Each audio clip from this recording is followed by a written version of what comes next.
한 나라의 산업이 한 세대 만에 세계 정상에서 바닥으로 추락했습니다. 바로 일본입니다. 1980년대 세계 반도체 시장의 절반을 쥐고 흔들던 기술 제국이 지금은 점유율 0%라는 믿기 힘든 성적표를 받아들었습니다. 미국조차 두려워했던 일본이 어쩌다 한국에게 왕좌를 통째로 내주었을까요? 오만과 착각이 만들어낸 몰락의 구조를 함께 파헤쳐 보겠습니다.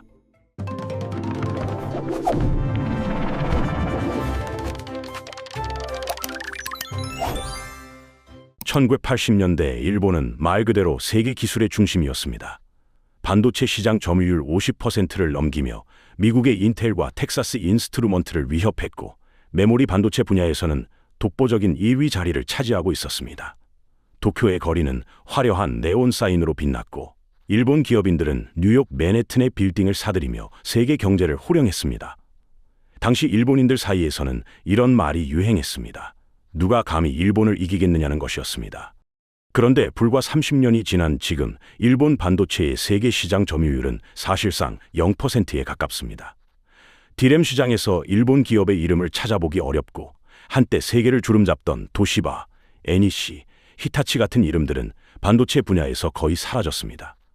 그 자리를 차지한 것은 삼성전자와 SK하이닉스, 바로 한국 기업들입니다. 이 변화가 얼마나 극적인지 제대로 이해하려면 당시 상황을 떠올려 봐야 합니다.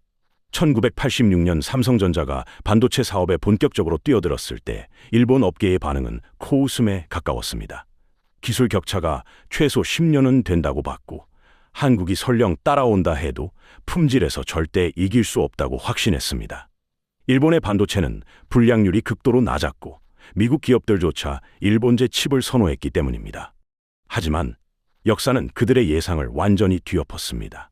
1992년 삼성전자는 세계 최초로 64메가 디램 개발에 성공하며 일본을 추월하기 시작했습니다. 메가라는 단위는 컴퓨터 메모리의 용량을 나타내는데, 64메가는 당시로서는 엄청난 대용량이었습니다. 이 기술 개발을 계기로 삼성은 단숨에 세계 최고 수준으로 올라섰습니다. 2000년대에 들어서면서 격차는 더욱 벌어졌습니다. 일본 기업들은 하나둘 반도체 사업에서 철수하거나 합병되었습니다. 그리고 2012년에는 일본 디램의 마지막 보루였던 엘피다 메모리가 파산하며 백기를 들었습니다. 엘피다는 NEC와 히타치의 반도체 부문이 합쳐져 만들어진 회사로 일본 정부까지 지원에 나섰지만 결국 버티지 못했습니다. 영원할 것 같았던 기술 제국이 무너지는 데 걸린 시간은 고작 30년이었습니다. 50%에서 0%로 이 숫자의 변화 뒤에는 단순한 경쟁의 결과가 아닌 구조적인 실패가 숨어 있습니다. 일본은 왜 이렇게까지 무너졌을까요? 그 답을 찾기 위해서는 일본이 빠졌던 4가지 함정을 하나씩 들여다봐야 합니다. 일본 제조업의 상징은 단연 품질이었습니다. 메이드 인 재팬이라는 문구는 그 자체로 신뢰의 보증수표였고, 일본 기업들은 완벽에 가까운 제품을 만드는 것을 자부심으로 삼았습니다. 반도체도 예외가 아니었습니다.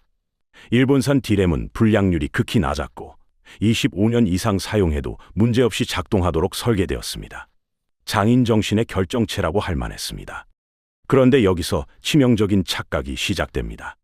시장이 원하는 것과 일본이 만드는 것 사이에 거대한 간극이 있었던 것입니다. 컴퓨터 산업이 급성장하던 1990년대, 소비자들과 PC 제조사들이 원했던 것은 25년가는 금고 같은 메모리가 아니었습니다. 3년에서 5년 정도 쓰다가 새 제품으로 교체할 수 있는 가격 대비 성능이 좋은 메모리였습니다. 쉽게 비유하면 미슐랭 레스토랑의 고급 정찬이 아니라 빠르고 맛있는 분식집을 원했던 셈입니다. 삼성전자는 이 점을 정확히 파고들었습니다. 삼성은 적정 기술이라는 개념을 도입했습니다. 적정 기술이란 시장이 요구하는 수준에 딱 맞춰서 과잉 품질 없이 적절한 가격에 제품을 공급하는 전략입니다. 일본 반도체가 25년 수명을 자랑할 때 삼성은 5년 수명이지만 가격은 절반인 제품으로 시장을 공략했습니다. 결과는 명확했습니다. PC 제조사들 입장에서 어차피 3년 후면 새 모델이 나올 컴퓨터에 25년짜리 부품을 넣을 이유가 없었습니다. 소비자 역시 마찬가지였습니다. 같은 성능이라면 더 싼 제품을 선택하는 것이 합리적이었습니다. 일본 기업들의 장인 정신은 어느새 시장과 동떨어진 자기 만족이 되어버렸습니다. 이 현상은 반도체에만 국한되지 않았습니다. 일본 가전제품들도 같은 함정에 빠졌습니다. 일본 TV는 10년을 써도 고장나지 않았지만 소비자들은 2년에서 3년마다 더 크고 더 선명한 TV로 바꾸고 싶어 했습니다. 일본 휴대폰은 기능이 너무 많아서 설명서가 두꺼운 책 한 권 분량이었지만 소비자들은 직관적으로 쓸 수 있는 단순한 폰을 원했습니다. 품질 지상주의 자체가 나쁜 것은 아닙니다. 하지만 그것이 시장의 목소리를 듣지 않는 공급자 중심의 오만으로 변질될 때 기술력은 오히려 발목을 잡는 족쇄가 됩니다. 일본은 최고를 만들면 당연히 팔릴 것이라 믿었고 그 믿음이 깨지는 데는 그리 오랜 시간이 걸리지 않았습니다. 시장은 언제나 공급자가 아닌 소비자의 편이었습니다. 반도체 산업에는 독특한 법칙이 하나 있습니다. 불황일 때 투자한 기업이 호황일 때 웃는다는 것입니다. 반도체는 대규모 설비 투자가 필요한 산업입니다. 공장 하나를 짓는데 수조 원이 들어가고 신기술 개발에도 천문학적인 비용이 들어갑니다. 그래서 경기가 나쁠 때 투자하면 경쟁사들이 주춤하는 사이에 기술 격차를 벌릴 수 있고 경기가 회복될 때 그 투자의 과실을 따먹을 수 있습니다. 삼성전자는 이 원리를 정확히 이해하고 실천했습니다. 1997년 외환 위기 당시 한국 경제는 최악의 상황이었습니다. IMF 구제 금융을 받아야 할 정도로 나라 전체가 흔들렸고 수많은 기업이 쓰러졌습니다. 상식적으로는 허리띠를 졸라매고 지출을 줄여야 할 시기였습니다. 하지만 삼성전자는 반대로 움직였습니다. 경쟁사들이 투자를 멈춘 그 시점에 오히려 반도체 설비 투자를 대폭 늘렸습니다. 반면 일본 기업들은 달랐습니다. 1990년대 초 버블 경제가 붕괴하면서 일본 기업들은 극도로 보수적인 경영 기조로 돌아섰습니다. 버블 경제란 부동산과 주식 가격이 실제 가치보다 훨씬 높게 부풀어 오르는 현상인데 일본에서는 1980년대 말에 이 버블이 터지면서 경제 전체가 침체에 빠졌습니다. 이후 대규모 투자에 대한 의사결정은 끝없는 회의와 보고서 검토 과정을 거쳤고 결론은 대부분 보류 아니면 축소였습니다. 문제는 반도체 산업에서 이런 신중함이 치명적일 수 있다는 점입니다. 기술은 하루가 다르게 발전하고 1년만 투자를 미뤄도 경쟁사에게 추월당할 수 있습니다. 일본의 신중함은 결국 안전이 아니라 기회를 놓치는 도피에 가까웠습니다. 이 차이가 가장 극명하게 드러난 것이 2008년 글로벌 금융위기 때였습니다. 미국발 금융위기로 세계 경제가 얼어붙자 대부분의 반도체 기업들이 투자를 줄였습니다. 일본의 엘피다도 마찬가지였습니다. 하지만 삼성전자는 다시 한번 역발상을 실행했습니다. 위기 속에서 오히려 투자를 늘리며 기술 격차를 벌려나갔습니다. 결과는 참혹했습니다.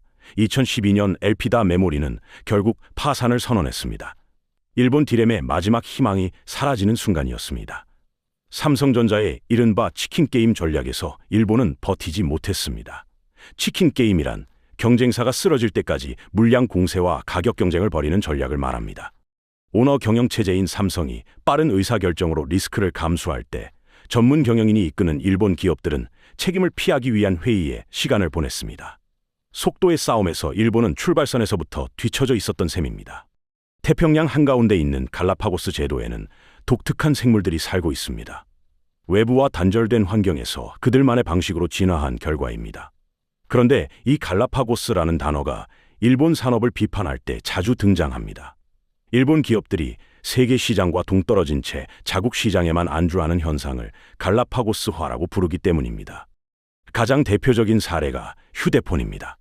사실 일본은 모바일 인터넷의 선구자였습니다. 1999년 NTT 도코모가 출시한 아이모드는 세계 최초의 모바일 인터넷 서비스였습니다. 아이모드란 휴대폰으로 인터넷에 접속할 수 있게 해주는 서비스로 이메일을 보내고 뉴스를 읽고 게임을 하고 쇼핑까지 할 수 있었습니다. 아이폰이 등장하기 무려 8년 전의 일입니다. 지금으로 치면 엄청난 혁신이었습니다. 그런데 일본은 이 혁신적인 기술을 세계로 확장하지 않았습니다. 1억 2천만 명이라는 거대한 내수 시장만으로도 충분히 돈을 벌 수 있었기 때문입니다. 일본 휴대폰 제조사들은 일본 소비자들의 취향에만 맞춘 제품을 만들었고 세계 표준과는 점점 멀어져 갔습니다. 일본 휴대폰에는 독자적인 운영체제, 독자적인 통신 규격, 독자적인 결제 시스템이 탑재되었습니다. 기능은 화려했지만 일본 밖에서는 제대로 쓸 수 없는 제품이었습니다. 2007년 아이폰이 등장했을 때 일본 업계의 반응은 미온적이었습니다. 일본 소비자들은 이미 더 많은 기능을 가진 폰을 쓰고 있으니 아이폰 같은 단순한 제품은 먹히지 않을 것이라고 봤습니다. 그러나 현실은 정반대였습니다. 아이폰과 뒤이어 등장한 안드로이드 폰은 글로벌 표준을 장악했고 일본 휴대폰은 자국 시장에서조차 밀려나기 시작했습니다. 지금 일본 스마트폰 시장을 보면 애플 아이폰이 점유율 1위이고 그 뒤를 삼성 갤럭시와 중국 브랜드들이 차지하고 있습니다. 일본 제조사의 스마트폰은 찾아보기 어렵습니다. 소니의 엑스페리아 정도가 명맥을 유지하고 있지만 글로벌 시장에서의 존재감은 거의 없습니다. 이 갈라파고스 현상은 휴대폰에만 국한되지 않습니다. 일본의 많은 산업이 비슷한 경로를 걸었습니다. 내수 시장의 규모가 어느 정도 되다 보니 굳이 해외로 나갈 필요성을 느끼지 못했고 그 사이 세계 표준을 선점한 한국과 중국 기업들에게 기회를 내주었습니다. 1억 2천만이라는 인구는 축복이 아니라 일본을 가두는 감옥이 되어버렸습니다. 일본 기업들에게는 오랫동안 유지해온 전통이 하나 있습니다. 가능하면 모든 부품을 직접 만든다는 원칙입니다. 하청을 주더라도 자회사나 계열사에게 주고 핵심 기술만큼은 절대 외부에 의존하지 않습니다. 이를 수직 계열화라고 부르는데 일본에서는 K레츠 시스템이라고도 합니다. K레츠란 계열이라는 뜻으로 대기업을 중심으로 부품사들이 하나의 가족처럼 묶여있는 구조를 말합니다. 이 시스템은 한때 일본 제조업의 강점이었습니다. 부품부터 완제품까지 모든 과정을 통제할 수 있으니 품질 관리가 완벽했고 기술 유출 걱정도 없었습니다. 1980년대 일본 기업들이 세계를 제패할 수 있었던 비결 중 하나였습니다. 하지만 세상이 변했습니다. 1990년대 이후 글로벌 분업 체계가 확립되면서 기업들은 자신이 가장 잘하는 분야에 집중하고 나머지는 외부에서 조달하는 방식으로 바뀌었습니다. 애플이 대표적입니다. 애플은 설계와 마케팅에 집중하고 부품은 삼성과 대만의 TSMC, 중국 공장들에서 조달합니다. 핵심 역량에 집중하고 나머지는 효율적으로 아웃소싱하는 방식입니다. 삼성전자는 여기서 한 발 더 나아갔습니다. 경쟁사에게도 부품을 판매하는 전략을 썼습니다. 애플 아이폰에 삼성의 메모리와 디스플레이가 들어간다는 것은 유명한 사실입니다. 스마트폰 시장에서는 경쟁자이지만 부품 시장에서는 고객인 셈입니다. 이런 유연함 덕분에 삼성은 스마트폰 판매와 상관없이 부품 사업에서 안정적인 수익을 올릴 수 있었습니다. 반면 일본 기업들은 이런 변화에 적응하지 못했습니다. 비유하자면 피자집을 운영하면서 밀가루 농사부터 직접 짓는 방식을 고집한 것입니다. 소니가 TV를 만들려면 소니의 반도체, 소니의 디스플레이, 소니의 부품을 써야 했습니다. 문제는 각 부품 분야에서 소니가 최고가 아니었다는 점입니다. 더 좋고 더 싼 부품이 시장에 있어도 내부 부품을 고집하다 보니 가격 경쟁력이 떨어졌습니다. 그 결과가 일본 TV 산업의 몰락입니다. 한때 전 세계 가전 매장을 지배했던 소니, 파나소닉, 샤프의 TV는 이제 삼성과 LG에 밀려 존재감을 잃었습니다. 조선업도 마찬가지입니다. 모든 부품을 국산으로 고집하던 일본 조선소들은 가격 경쟁에서 한국과 중국에 밀려 대부분 문을 닫거나 사업을 축소했습니다. 순혈주의라는 자존심이 글로벌 경쟁에서는 치명적인 약점이 되어버린 것입니다. 지금까지 살펴본 일본의 4가지 함정이 있습니다. 품질에 대한 집착, 투자 타이밍의 실패, 갈라파고스화, 그리고 순혈주의입니다. 그런데 이것이 정말 남의 일일까요? 잠깐 거울을 들여다볼 필요가 있습니다. 지금 한국 산업계에서 벌어지고 있는 일들이 30년 전 일본과 놀라울 정도로 닮아있기 때문입니다. 먼저 배터리 산업을 보겠습니다. 한국의 LG 에너지 솔루션, 삼성 SDI, SKO는 세계 전기차 배터리 시장을 주도해 왔습니다. 이들이 집중한 것은 삼원계 배터리입니다. 삼원계란 니켈, 코발트, 망간 3가지 금속을 섞어 만든다는 뜻인데 에너지 밀도가 높아서 같은 크기로 더 먼 거리를 갈 수 있습니다. 반면 중국의 CATL과 BYD가 밀어붙인 것은 LFP 배터리입니다. CATL은 중국 최대의 배터리 제조업체로 세계 전기차 배터리 시장에서 압도적인 1위를 달리고 있습니다. LFP는 리튬 인산철의 약자로 성능은 삼원계보다 떨어지지만 가격이 훨씬 저렴하고 안전성이 높습니다. 한국 업계는 이 LFP를 싸구려 기술이라고 무시했습니다. 프리미엄 시장에서는 삼원계가 당연히 이길 것이라고 자신했습니다. 그런데 시장의 반응은 달랐습니다. 테슬라를 비롯한 전기차 업체들이 원가 절감을 위해 LFP 배터리를 채택하기 시작했고 중국산 LFP의 품질도 빠르게 좋아졌습니다. 지금 글로벌 배터리 시장에서 CATL의 점유율은 38%를 넘어섰고 한국 3사의 합산 점유율은 37% 수준으로 떨어졌습니다. 더 충격적인 것은 CATL 한 회사의 매출이 한국 3사를 합친 것보다 1.6배나 많다는 사실입니다. 최고로 만들면 팔린다던 일본의 품질 고집이 그대로 재현되고 있습니다. 반도체에서도 경고등이 켜졌습니다. AI 반도체 시대의 핵심 부품인 HBM 분야에서 SK하이닉스가 먼저 치고 나갔습니다. HBM은 고대 역폭 메모리의 약자로 쉽게 말해 AI 연산에 필요한 엄청난 양의 데이터를 빠르게 처리할 수 있는 초고속 메모리입니다. SK하이닉스는 엔비디아와 손잡고 이 시장을 선점했습니다. 반면 삼성전자는 품질 테스트 통과가 지연되면서 초기 시장에서 뒤처지는 경험을 했습니다. 다행히 2025년 하반기부터 반격에 성공하고 있지만 시장 선점의 기회를 놓친 대가는 작지 않았습니다. 더 무서운 것은 중국의 추격입니다. 화웨이는 미국의 강력한 제재에도 불구하고 자체 설계 칩 기린으로 스마트폰을 만들어내고 있습니다. 최근에는 60개국 이상의 자체 칩을 탑재한 스마트폰을 출시하며 글로벌 시장 재진입을 선언했습니다. 화웨이 스마트폰의 중국산 부품 비중은 이제 60%에 달합니다. 우리가 일본을 추월하던 그 속도로 지금 중국이 한국을 추격해 오고 있습니다.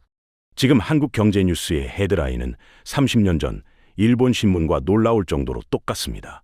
기술력으로 이길 수 있다는 자신감, 후발주자는 따라올 수 없다는 안일함, 그리고 시장 변화에 대한 느린 대응. 역사가 반복되고 있는 것은 아닌지 진지하게 고민해야 할 때입니다. 하지만 일본이 모든 분야에서 망한 것은 아닙니다. 몰락의 늪에서 빠져나와 화려하게 부활한 기업이 있습니다. 바로 소니입니다. 2000년대 초반까지 소니는 일본 전자산업 몰락의 상징처럼 여겨졌습니다. 워크맨으로 세계를 제패했지만 애플 아이팟에 밀렸고 트리니트론 TV로 명성을 쌓았지만 삼성과 LG에 추월당했습니다. 트리니트론은 소니가 개발한 브라운관 TV 기술로 한때 최고의 화질을 자랑했습니다. 하지만 평면 TV 시대가 열리면서 이 기술은 한순간에 구식이 되어버렸습니다. 2012년에는 연간 적자가 4,500억 엔을 넘기며 존폐 위기까지 몰렸습니다. 우리 돈으로 약 4조 원이 넘는 손실이었습니다. 많은 전문가가 소니도 결국 사라질 것이라고 예상했습니다. 그런데 최근 소니는 25년 만에 주가 최고가를 경신하며 화려하게 부활했습니다. 시가총액은 20조 엔을 넘어서며 일본에서 세 번째로 큰 기업이 되었습니다. 도대체 무슨 일이 있었던 걸까요? 답은 체질 변화에 있습니다. 소니는 기술 1위라는 타이틀에 대한 집착을 버렸습니다. TV나 스마트폰에서 삼성과 애플을 이기려고 발버둥 치는 대신 자신이 잘할 수 있는 분야로 과감하게 방향을 틀었습니다. 그것이 바로 콘텐츠와 엔터테인먼트입니다. 소니는 플레이스테이션이라는 강력한 게임 플랫폼을 가지고 있었습니다. 여기에 콘텐츠 회사들을 적극적으로 인수하기 시작했습니다. 소니 픽처스를 통해 영화를 만들고 소니 뮤직으로 음악 시장을 장악했습니다. 스파이더맨 같은 블록버스터 영화와 수많은 인기 가수들의 음반이 소니의 매출을 채웠습니다. 또한 이미지 센서 분야에서 독보적인 기술력을 유지했습니다. 이미지 센서는 카메라가 빛을 받아들여 사진으로 바꿔주는 핵심 부품입니다. 전 세계 스마트폰 카메라에 들어가는 이미지 센서의 절반 이상이 소니 제품입니다. 아이폰에도 삼성 갤럭시에도 소니 센서가 들어갑니다. 제조업에서 완전히 손을 뗀 것이 아니라 이길 수 있는 분야에 집중한 것입니다. 금융업으로도 영역을 넓혔습니다. 소니 생명보험과 소니 은행은 일본 금융시장에서 상당한 입지를 차지하고 있습니다. 전자제품 회사가 보험과 은행을 한다는 것이 어색할 수 있지만 돈이 되는 사업이라면 가리지 않는 유연함이 소니를 살렸습니다. 이것이 한국 기업들이 배워야 할 진짜 교훈입니다. 기술 1위라는 명예에 집착해서 출혈 경쟁을 이어가는 것보다 수익을 내는 구조로 체질을 바꾸는 유연함이 더 중요합니다. 소니의 사례는 희망을 주지만 동시에 냉정한 질문을 던집니다. 한국 기업들은 과연 이런 변신이 가능할까요? 아니, 그 전에 변신이 필요하다는 것을 인정할 준비가 되어 있을까요? 이번 이야기를 한 문장으로 정리하면 이렇습니다. 일본은 기술을 발명하고도 뺏겼고, 한국은 기술을 배워서 뺏어왔습니다. 문제는 이제 지키는 것입니다. 역사가 주는 교훈은 명확합니다. 세계 1위라는 타이틀은 지키려 할 때 가장 위험합니다. 1위 자리에 오르면 안심이 되고 안심은 안일함으로 변합니다. 시장의 변화보다 과거의 성공 공식을 믿게 되고 후발주자를 얕보게 됩니다. 일본이 정확히 그 과정을 거쳐 추락했습니다. 오만과 착각의 4가지 덫을 다시 떠올려 봅니다. 최고 품질이면 당연히 팔릴 것이라는 착각, 신중하게 기다리면 기회가 다시 올 것이라는 착각, 내수 시장만으로 충분하다는 착각, 우리끼리 다 할 수 있다는 착각. 일본은 이 4가지 착각에 빠져서 30년 만에 기술 패권을 내주었습니다. 지금 한국 경제를 보면 이 착각들이 슬슬 고개를 들고 있습니다. 중국산 배터리는 싸구려라는 편견, 투자 결정을 미루는 경영진, 글로벌 시장보다 익숙한 방식을 고수하는 관성. 30년 전 일본이 걸었던 길을 따라가고 있는 것은 아닌지 냉정하게 점검해야 합니다. 그렇다고 비관만 할 필요는 없습니다. 소니가 보여주었듯이 변화는 가능합니다. 중요한 것은 과거의 영광에 취하지 않고 시장 앞에서 겸손해지는 것, 그리고 민첩하게 움직이는 것입니다. 기술 1위라는 타이틀보다 지속 가능한 수익 구조를 만드는 것이 더 중요합니다. 한국에는 아직 기회가 있습니다. 일본과 달리 내수 시장이 작아서 처음부터 글로벌을 바라볼 수밖에 없었던 것이 오히려 강점이 될 수 있습니다. 빠른 의사결정이 가능한 기업 구조도 여전히 장점입니다. 문제는 이 장점들이 과거의 성공에 취해 무뎌지고 있다는 점입니다. 결국 선택은 2가지입니다. 일본의 전철을 밟아 제2의 희생양이 되거나 소니처럼 과감하게 체질을 바꾸어 새로운 전성기를 여는 것입니다. 지금 이 순간에도 중국은 우리를 향해 달려오고 있습니다. 안주할 시간이 없습니다. 일본의 몰락은 먼 나라 이야기가 아닙니다. 바로 우리 앞에 놓인 미래의 모습일 수 있습니다. 거울을 똑바로 바라볼 용기가 있는지, 그것이 지금 한국 경제에 던져진 질문입니다. 여러분이 투자하고 있는 기업은 어떻습니까? 여러분이 다니는 회사는 과거의 영광에 취해 있지 않습니까? 혹시 우리가 1등이니까 괜찮을 거야 라고 안심하고 있지는 않습니까? 한국의 입장에서 일본의 사례는 타산지석으로 삼아야 할 교훈입니다. 우리가 일본을 이긴 방법 그대로 중국이 우리를 추격하고 있다는 사실을 직시해야 합니다. 아직 늦지 않았지만 시간이 많이 남은 것도 아닙니다. 다음 영상에서는 중국이 한국을 어떻게 추격하고 있는지 더 깊이 들어가 보겠습니다. 반도체와 배터리 분야에서 벌어지고 있는 치열한 경쟁, 그리고 한국 기업들에게 남은 기회는 무엇인지 구체적으로 분석할 예정입니다. 여러분은 한국이 제2의 일본이 될 것이라고 보시나요? 아니면 다른 길을 찾을 수 있다고 보시나요? 댓글로 의견을 남겨주시면 다음 영상에 반영하겠습니다. 저희 채널에서는 이처럼 복잡한 경제 이슈를 누구나 이해할 수 있도록 쉽게 풀어드리고 있습니다. 앞으로도 여러분의 투자 판단과 경제 이해에 도움이 될 영상들을 꾸준히 올릴 예정이니 놓치지 않으시려면 지금 구독과 알림 설정을 해두시길 바랍니다. 좋아요도 눌러주시면 더 좋은 영상을 만드는데 큰 힘이 됩니다. 그럼 다음 영상에서 뵙겠습니다.